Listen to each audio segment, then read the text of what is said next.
What's up, my fellow scruffy looking nerf herders, and welcome to the Carbonite Chat.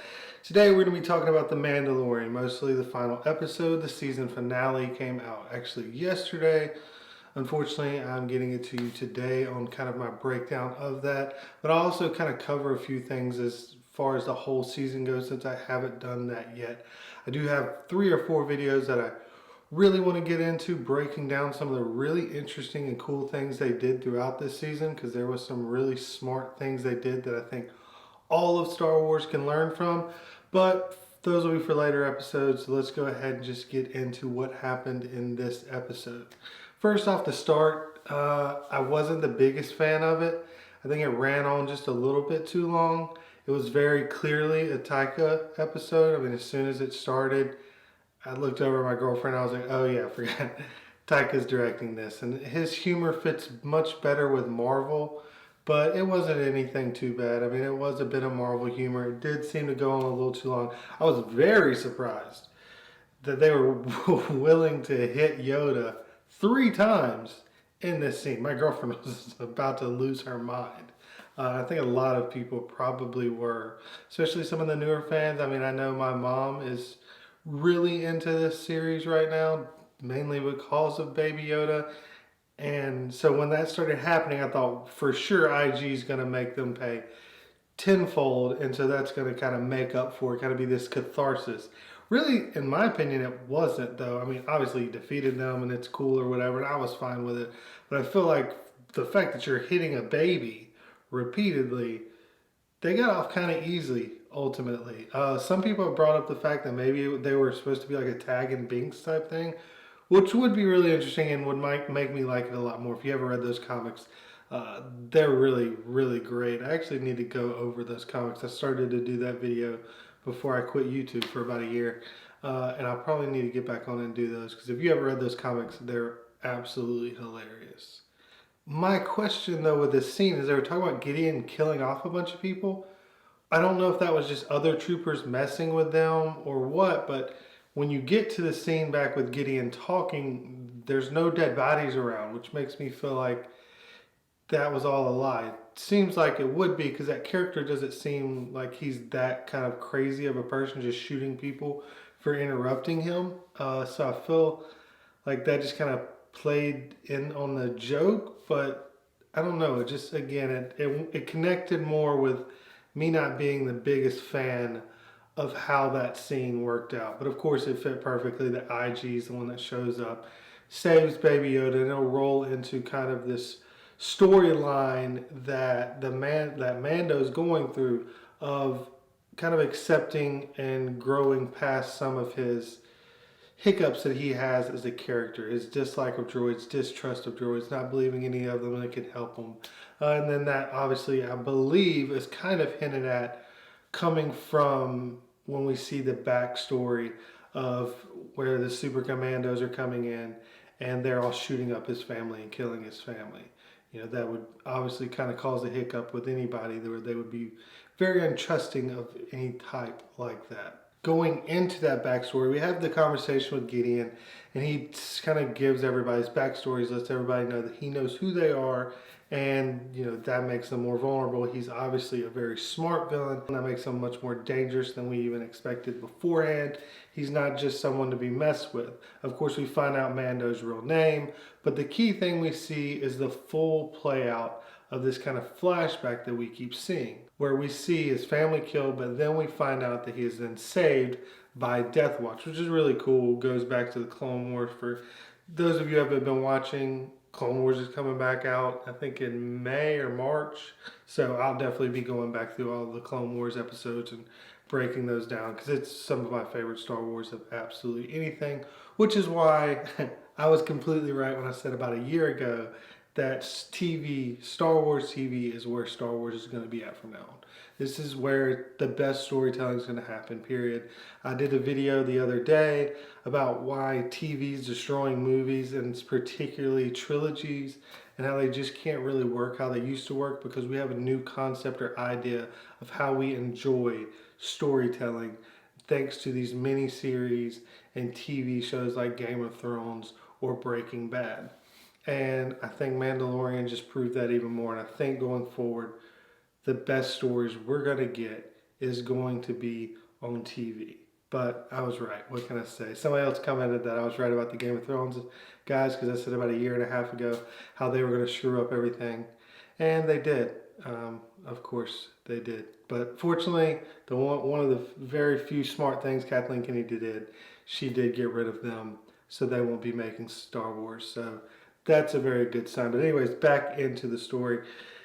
Did the watch saves him, which is really cool. You have a shot going off as he's kind of being flown away, looking down. That shot will be repeated back later with Baby Yoda. There's a lot of kind of parallel or repeating things or callbacks in this episode to things that happened earlier in the season. Again, just showing the beauty of having one overseer over a story that's able to make sure all these thread lines are paid off properly, set up way ahead of time, and then paid off at the end, instead of what happened with this trilogy where we have one person trying to set something up, the next person trying to destroy it, and then the next person trying to reset those things up and then pay them off at the end. And it just obviously doesn't work if you haven't seen my review of The Rise of Skywalker. But one of those callbacks again we have, well, first IG comes in and he's very much pulling a chopper from Rebels with the arms swinging around, kind of flying in, kind of high speed.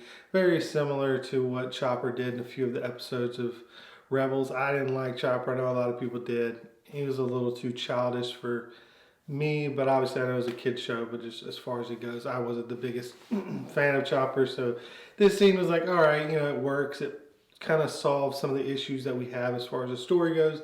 This was some of the most exaggerated action, and that's gotta happen. I mean, it is a fantasy show. It is kind of a heroic show. There's going to be some moments where the action isn't as grounded as the rest of it, and I think that's one of the best things that this show did, was the action was grounded, the action was brutal. Your characters were going to suffer if they didn't do something right, or even if they did something right, they're going to lose. And it's a lot of things that we don't have from the high flash and kind of glossiness of the new trilogy, where this did have this moment where he's kind of flying through, shooting everything. It's cool, it's fun, it works, it doesn't throw off anything, but it was the slight kind of defect from the more brutal, grounded battles that we see throughout the whole rest of the series, which then leads us immediately into the next part. Once he breaks in through there, I was a little wondering how he was going to protect Baby Yoda in that instance, because Baby Yoda's right there, but then it had him switch the body around and then was able to protect him. And of course, it was very enjoyable watching Baby Yoda kind of enjoy all this going on and everything that he was seeing, just kind of giggling despite the fact that there's so much danger around him and him possibly being able to be killed at any point. But then Mando and them run out, they start fighting. Again, the groundedness of the battles, I love it, where you have Mando, yes, he's winning, but he's struggling, and it's good that they did it with the Death Troopers, because earlier in the episode, of course, they've had to re-go back to that stupid joke of stormtroopers can't shoot, and I hate this thing that's just built up into some insane thing, because so many people missed a very key plot point in A New Hope, and now there's this running gag that like the stormtroopers aren't dangerous at all and they can't shoot, and it all stems from people just missing one of the most brilliant little nods or plot points in A New Hope, which was Vader and them were not trying to kill Han, Luke, and Leia. They wanted them to think they were getting away scotch-free. The stormtroopers were missing on purpose, and it's all because of missing one little line right after they get back on the Millennium Falcon and fly away, and Tarkin asks them whether or not that they have the beacon on the ship. And Vader says yes, and he goes, all right, this better work. They let them go. They were not trying to kill them. That's why there were so many missed shots. It wasn't because they're terrible at aiming. They missed on purpose so that they would run away thinking they got away scotch-free, and then they get away, and then they're able to follow them back to the base. But now, because of that one brilliant little storyline, now we got to deal with people making stupid jokes 24/7 about stormtroopers can't aim at all. And every stormtrooper ever can aim. There wasn't like a few that couldn't aim, but a few can. But that's the benefit of having the Death Troopers. It's all right, these are the special forces. They can do it. And Mando struggles with them. He ends up getting tossed around a little bit, and it's not easy win. It's not, where you have Kylo at the beginning of Rise of Skywalker running through destroying everybody. You don't have something like Rey, where she can just beat anybody and kind of just stagnates with Kylo, but that's about it for as struggling or anything goes. But he ends up getting back on the turret and he's firing it off. It's not the turret, I can't remember exactly what the thing's called, but for this basis we'll call it a turret. I can't remember exactly what they called the weapon. But he's firing off, again, it's paralleling what happened in episode 1. And it's very smart, again, that they do this, because it's making you think, oh, okay, he's got this handled. This is how they're going to get free, because we've seen it happen and he wins when he does this. But new villain, new challenge, and he's going to get beat yet again with this. And that, again, that's the great thing that they allowed to happen throughout this. The Mandalorian gets beat up, he gets beaten, he gets tossed around, he gets injured. This character, although powerful and able to do a lot of things and a very talented bounty hunter and warrior, he is going to lose. He is going to get hurt. He is going to struggle. And it makes it so real, and it makes all of the fight scenes so much more intense and emotional, because you care and you're worried, because you know at any point he can be hurt. And that's exactly what happens here. First he gets shot in the back of the head, kind of flips over and falls. And then as he goes to get back up, then the explosion happened. Was he shot in the back of the head at that point? I can't remember. Well, either way, the Grand Moff ends up shooting right in front of him and explodes, and then that shoots him off, ends up injuring him very badly. Now, I actually questioned at this point whether or not he was going to die. I at least didn't know for sure that they were going to do a season 2. So I thought, yeah, let him give his life to protect Baby Yoda. Like, that's fitting. That's something that would kind of bring around this arc of this character. And even though he never trusted droids before, he didn't trust many people, and that's part of his vulnerability. At the very beginning of the season, he worked alone, but now he's willing to die and leave Baby Yoda, who he's trying to protect all this time, in the hands of a guy who basically betrayed him at some point, a girl that he barely knows, and a droid. It shows his change as a character to be able to trust and rely on people. And this is his vulnerability that he has throughout the entire story, and it's so brilliantly done. And this is one of the things I want to do a full video on, but he is all about protecting himself. He wants to make sure that he never has that pain or struggle that he had in the past from having a family. When he had a family, he couldn't protect them, and then what ended up happening, he ended up losing them, and that obviously hurts him. And that's why every time you see flashbacks, it's while he's getting new armor made. It's because he goes off, he does some kind of bounty, gets credits back, and then he goes and gets more protection. That's his thing. I stay on my own. I don't keep people close so that I can't be hurt. And then when I go out there, I get more protection to protect me. It's this vulnerability of trying to build out an even harder outer shell to hide the vulnerability that he has inside. Again, so this is subtle, unlike what was done and what I mentioned in Rise of Skywalker.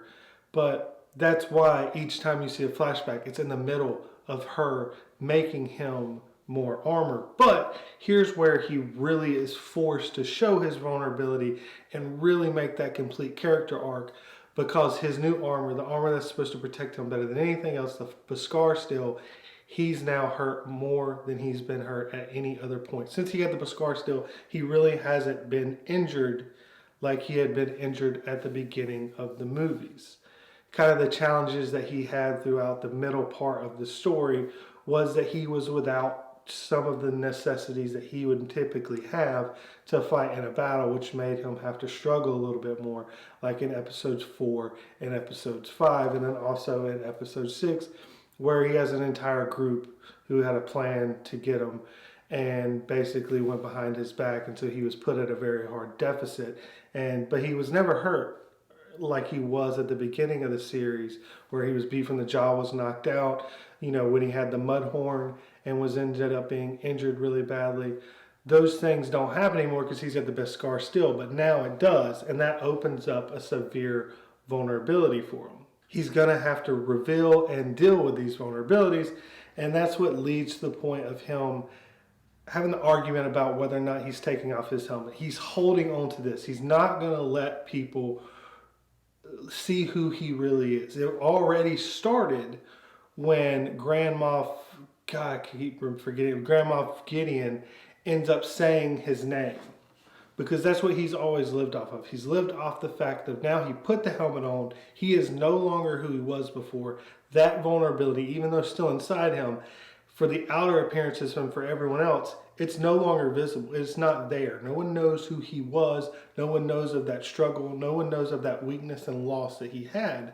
But now his name's been said, and that opens him up. That was the first big crack in what was the shell he was trying to create on the inside underneath the armor of hiding his vulnerabilities, thus leading to him being shot and actually the crack in the armor. There wasn't an actual crack, but just the fact that he was being able to be injured in some kind of protection that he thought would be impenetrable.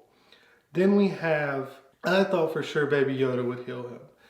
I'm glad they didn't do that. You get into the Rise of Skywalker repeating the same thing. Oh, we've got this one trick, so let's pull it out every time something happens to save some of the main characters.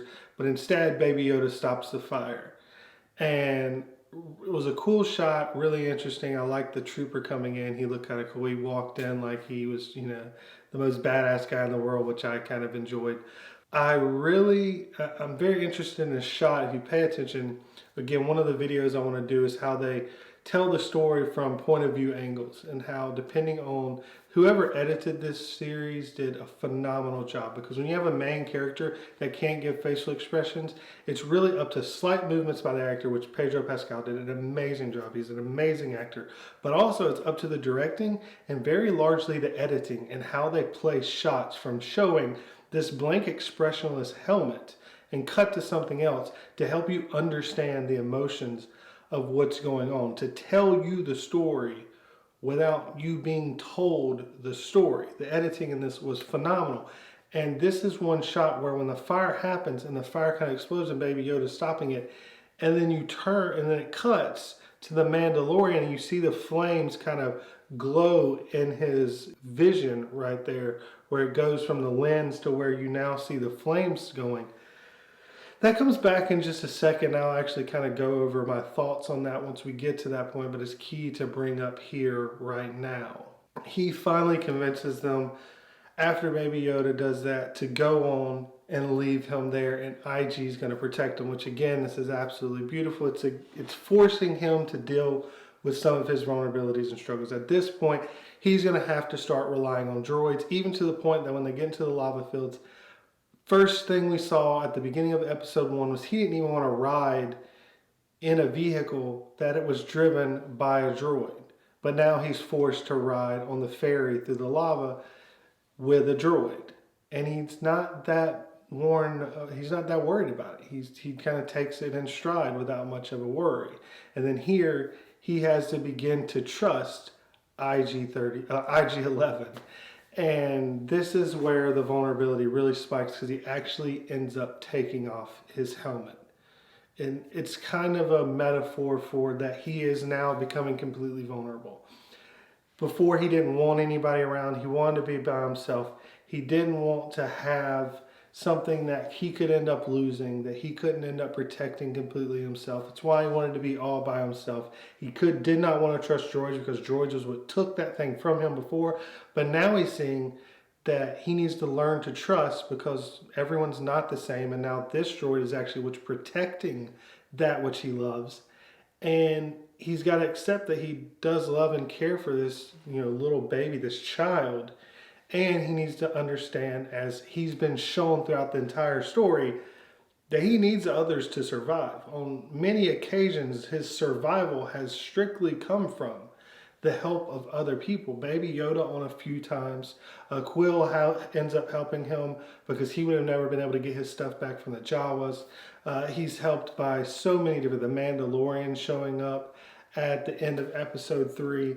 And this is kind of beginning to show him, and it really gets represented in just a second with the woman that ends up giving him his signet, that there's power in numbers, and there's power in, even though you have a weakness and a vulnerability from a family, that's also what can save you and keep you stronger than you ever were by yourself. And it's all coming together from these slow little buildups of moments and times in his, this story that we've seen.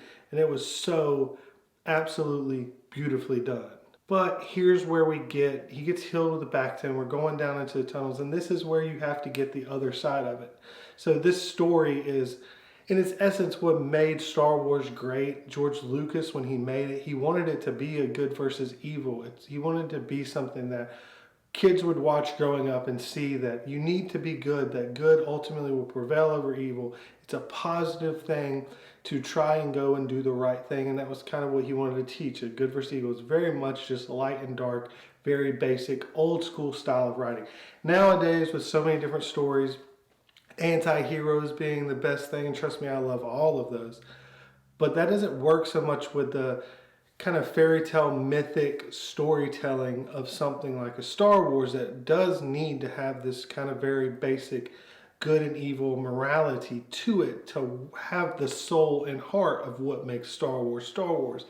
And again, that's what Mandalorian does absolutely brilliantly, because you do have these gray characters where they are good and bad, they struggle, they're not like these perfect heroes for people to have as an example, but you break it down to this most core premise of protecting the vulnerable, protecting the innocent, and doing what needs to be done to protect those, even if it's going to break this code that you feel like you've been called to.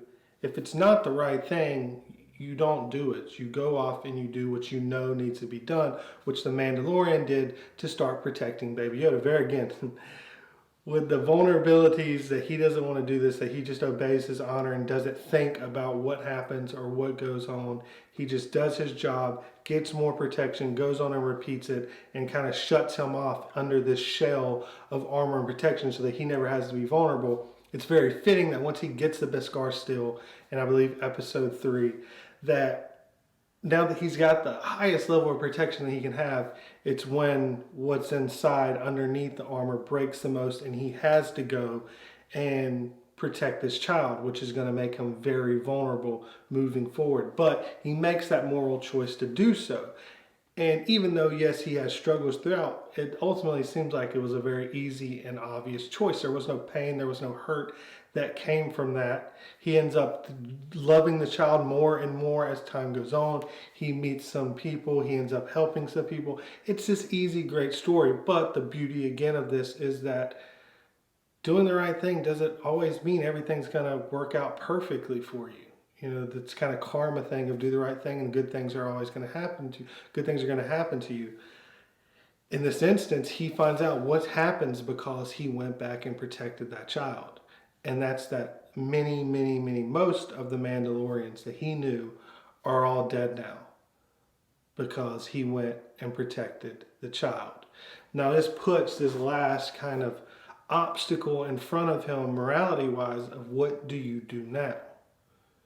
Do you shut down? Do you go back to what you want to do? Do you go back to kind of protecting yourself by not leaving yourself vulnerable, or kind of having a way of dealing with what went on and moving forward with what was the right thing? Fortunately for him, he has a great mentor in this woman that builds the armor for him. And she very quickly, because he tries to do that, he says he's going to stay here and help her. You take the baby, you go. Just kind of getting rid of what he was going to do, trying to step away and make up for, in another light, what he feels he made a mistake on.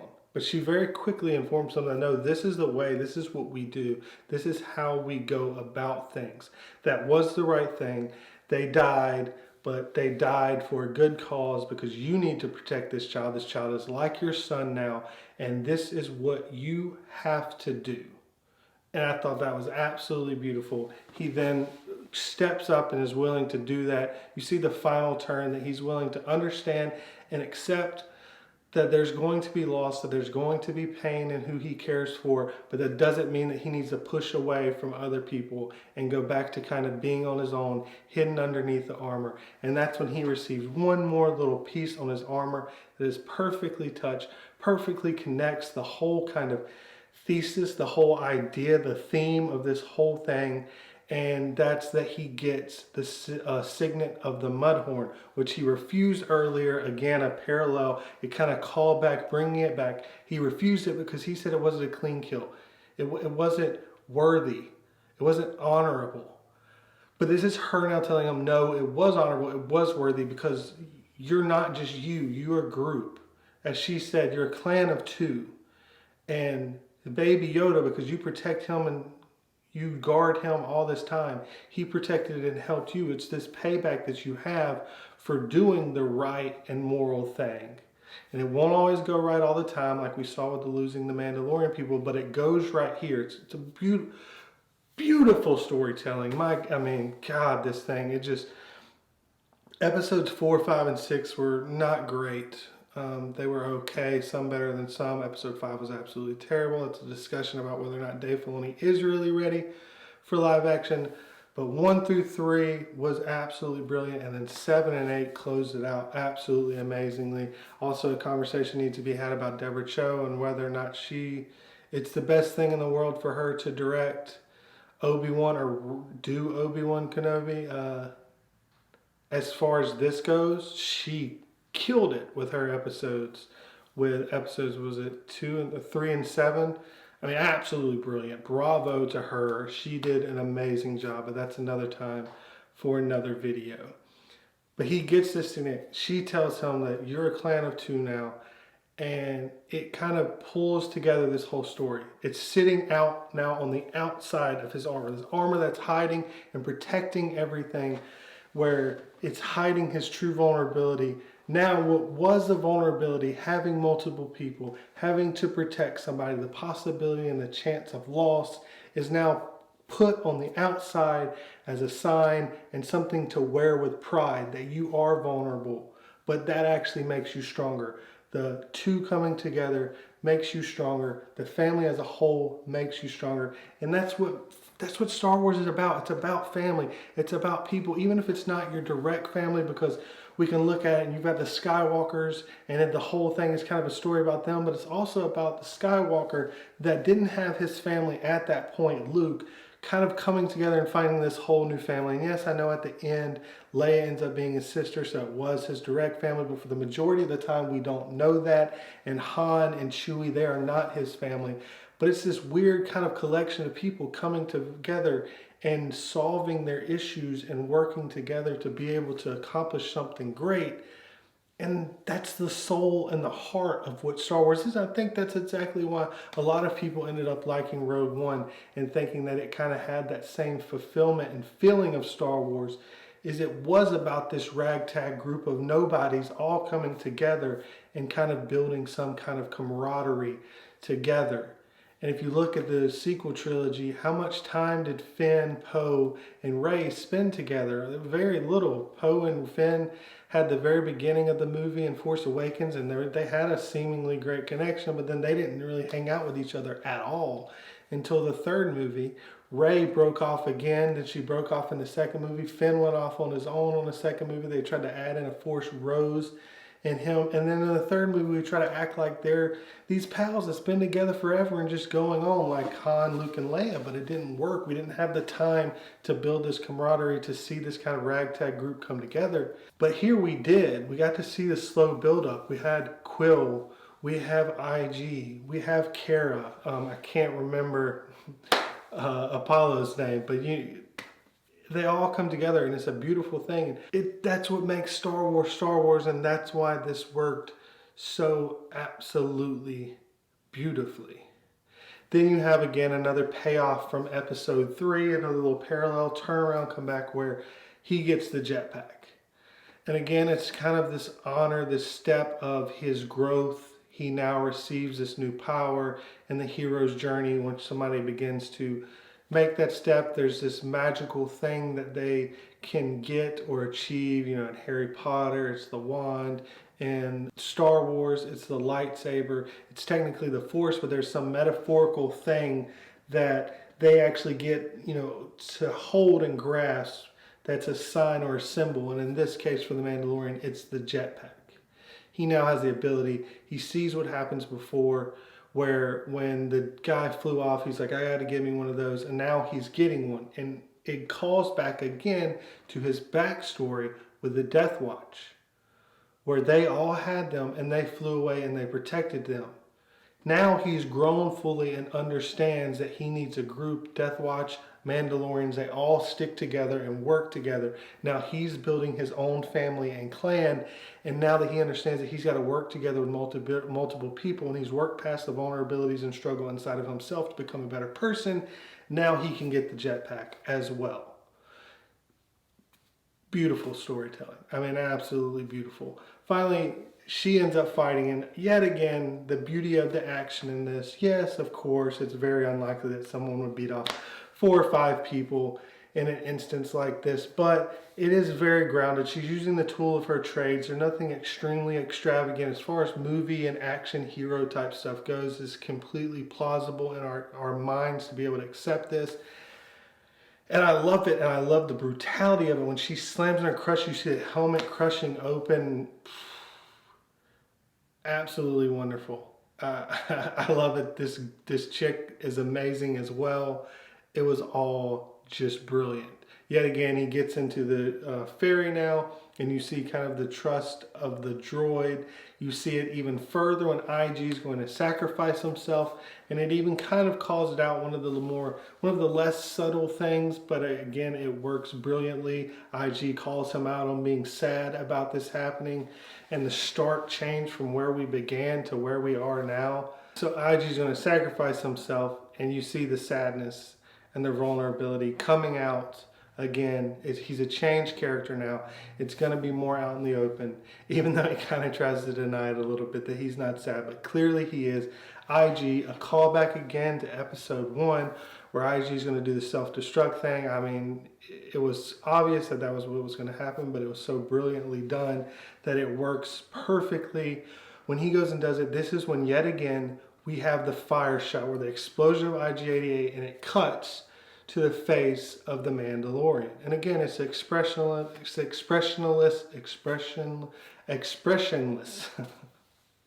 I can't speak. It's expressionless, but maybe I'm reading into it too much, but I think because when you see the connection of his vulnerability with who he is, and it's always flashing back to his backstory of the loss of everything, while there's a fire going and they're building his new suit of armor, the fact that with Baby Yoda and the fire, it shows his eyes, and then immediately after IG dies, the fire shown in the helmet yet again. I think this is an example of his vulnerability, and through the fire that he now is becoming stronger and protected in a different light, that he can love and respect the life and the time that he had with these people, like IG saying, I fulfilled my call, I fulfilled what I need to do, it's okay that I die here. And him seeing Baby Yoda protecting him yet again, that leads directly to him getting the signet that they are together, a clan of 2, and then IG dying and the flames coming up. I think that was kind of finally healing and building a protection around his vulnerability and his weakness, that he's not able to be around people. Just like the fire builds, you end up melting down what was there to build back the armor that he needs to protect himself. This fire has now broken down the walls that he had built up so that he can become a stronger, better person because he's with a larger group. And I think that's what they were going through again. So with that point of view storytelling and how the editing that was so brilliantly, I think it's very clearly what they were trying to show, because it seemed, with me bringing it up, watch it again, and you'll see that it seems like it's emphasizing something with his helmet and the eyes and him paying attention as that fire's happening. And it goes back to when they were working on the armor, and when you see it, the flashes and stuff, and it cuts to his helmet, then it cuts to the flashbacks of what's happening, and it's showing what is actually going on inside. I think this is the same thing here, where you're seeing that growth and where that's taking him, and how now the sparks, the fire, the vulnerability is now not really a vulnerability anymore, but it's a strength, because those who are around him are protecting him. And yet again, he is protected by someone else.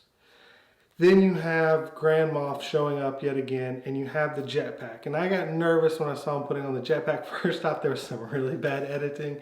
The editor, again, I said, did absolutely brilliant, but in this instance, it was really awful. There was a shot where he's holding the jetpack, Kara is sitting there with the gun, and then he goes and puts the jetpack on top. Then it cuts to them off and cuts back to them, and he's holding it, but it's showing Kara firing the weapon, but he was holding it right here. And then it cuts back to the jetpack on him, and Kara's turned around facing the other direction. It all happens in like 5 seconds, but I was like, whoa, that was kind of rough. But anyways, just a kind of funny instance. Again, when you do so much brilliant stuff, I'm not going to nitpick, but it was a funny thing that I had to bring up. But the jetpack made me nervous because she specifically said, you've got to practice with this or it's not going to work. And so I'm glad that all he did was literally shoot straight up, and then he used a hook to catch onto the tie, bring himself to it. And again, it wasn't a simple, easy task, and I guess in that instance it's usually not. But one of the things I loved with this, and this grounded kind of fighting style, is now with Star Wars, it's kind of risen to this point where it's like, oh, we had a Death Star, and now we've got an even bigger Death Star, and now we've got so many ships that it's unbeatable. It's the biggest ship we've ever seen. Now we've got 100,000 ships, and it's just, everything's got to be bigger and more expansive, and that's as if it's going to make it more dangerous, but actually that makes it less and less of an emotional kind of draw or kind of pull for you because it's meaningless. There's so much stuff going on that it kind of pulls you away from that personal connection that really makes you feel that tightness in your gut of will they survive. But in this, it's one man on a TIE fighter wing with one villain right there, as one he's trying to make him fall off and the other one's trying to attach a grenade. And this is the finale, the climax of this story. And it's brilliantly done. Because again, we've seen the Mando fail on many occasions. We've seen the Grand Moff actually outsmart Mando and defeat him himself. It makes the intensity of the moment so much more. It makes it work so much better. It's about the characters.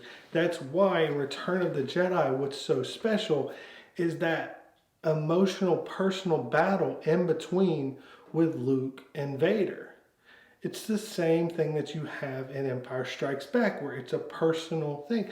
These are some of the best kind of climaxes or finishes to movies. That Return of the Jedi is not the best out of all the Star Wars, but that ending is absolutely phenomenal. And of course, Empire Strikes Back is amazing. These are closed in. Yes, there's an entire battle going on behind them, but the emotional pull and connection to the story is their battle and their fight of what's going on between themselves.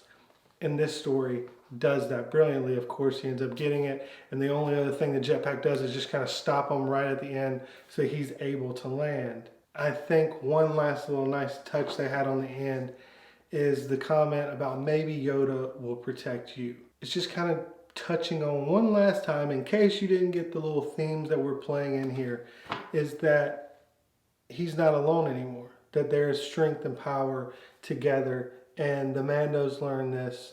He's not fighting it anymore. He understands it. He accepts it. It's a nod to the audience that, hey, this is what's the case. And it works out brilliantly. His vulnerability's been solved. Family can save as well as it can cause you to lose. But that's what life is like, and you've got to accept that. You're half the person you should be if you cut off one part of that and refuse to allow yourself to have family or tightness around. And that's when you have the final parallel, the bring back. He flies off with a jetpack, and you have Baby Yoda on his shoulder looking down just as he was looking down. It's the full circle complete. He's now the hero that he wanted to be from the day he was saved, and he wanted to become a Mandalorian because he was saved. And it's the way, it's his creed. He mentioned it as a religion before. It's this morality of the right thing to do.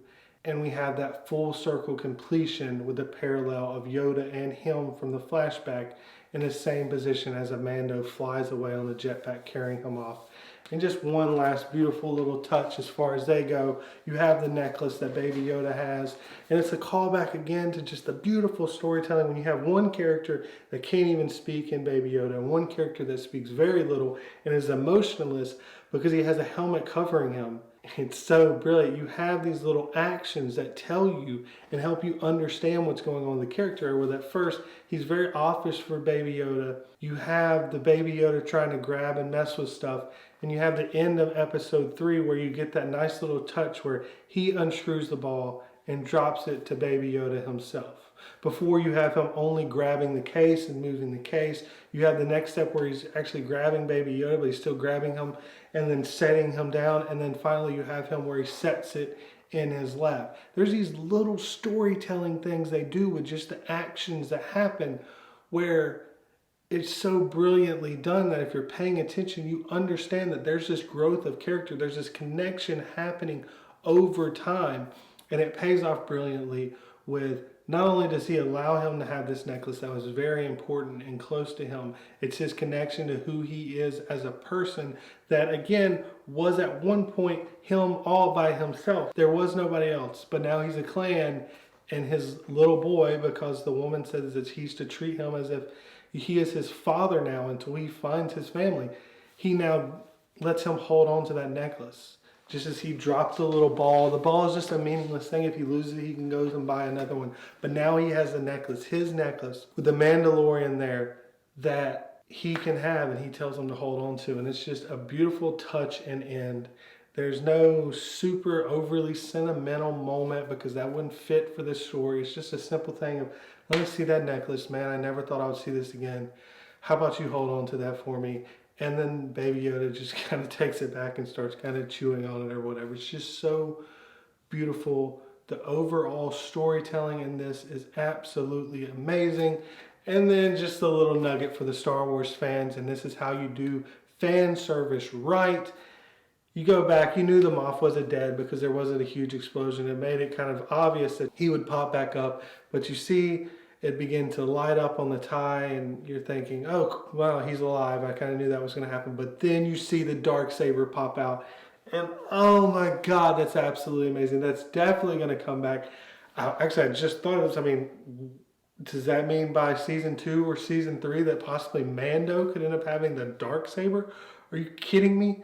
That would be absolutely amazing. But anyways, he cuts it out. He's got the Darksaber. He finishes the shot standing on top of the crash tie, holding the Darksaber. It's absolutely amazing. If you don't know what the Darksaber is, yet again, it's a very strong connection to who the leader of Mandalore is. Darth Maul had it for a while. Bo-Katan had it from Rebels. It's a very strong connection to Mandalore, which shows that obviously this guy has even more connection to Mandalore than we thought because of his knowledge of who Mando really is. It sets up so much excitement to what's coming for season 2. That is how you end a season. That is how you do fan service. My God, that is brilliant. I would clap right now, but I don't want to peek the mic. But anyways, I look forward to hearing your thoughts and opinions down below. I've got a few story ideas I want to break down more about some of these parallels that touch in. Some of the minor storytelling of the connection of how you build up the growth of a character that you can't see their face and there's no emotion. Like he doesn't speak. Does it speak much? How do you actually show that growth in your storytelling the right way and how they did that? The point of view storytelling, how with the editing you end up kind of somewhat similar to what I was saying just before of telling this story through this character that it's just a blank helmet. How do you make that work? How do you make the audience understand the emotions you're trying to portray through that? And then also just what it means as far as Star Wars stories and why certain stories work and feel that feel of Star Wars. Because it gets brought up a lot that this felt like Star Wars and then other things didn't feel like Star Wars. And what things did The Mandalorian do to feel like Star Wars? And how it's similar to the things that were done in the original trilogy and things that were not done in the sequel trilogy. But anyways, I can't wait to hear your thoughts and opinions on how you felt with Mandalorian this season, how you enjoyed it, what you disliked, whether or not you want me to just go back episode by episode to cover each episode and my thoughts on them. I mean, I think that I will end up, you'll get a good grasp of my feel of the whole season as I break down videos in different ways. Just as far as the algorithm goes, it's not going to be a very popular video to say my review of season 1, episode 1 of The Mandalorian, now that that's been out for 2 months now or something like that.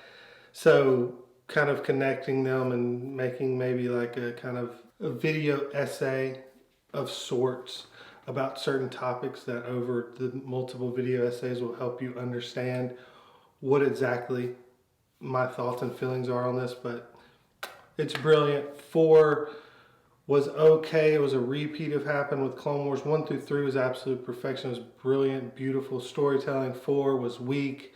I didn't enjoy it that much, but at least it had some connection to the further story. Episode 5 was absolutely worthless. It's terribly done. Not great acting, not great dialogue. You could tell it was separate from the rest of the story. I believe Dave Filoni actually wrote this one, which is unfortunate. It was not good. Episode 1, he did a good job. Episode 5, he did a terrible job. Pretty much, I believe, I'd have to check it out, but I think you could just skip that completely and it would work. The whole season would work. 6, out of the throwaway episodes, this was one of the more enjoyable ones, but still, it just didn't work for me. I didn't really enjoy it that much.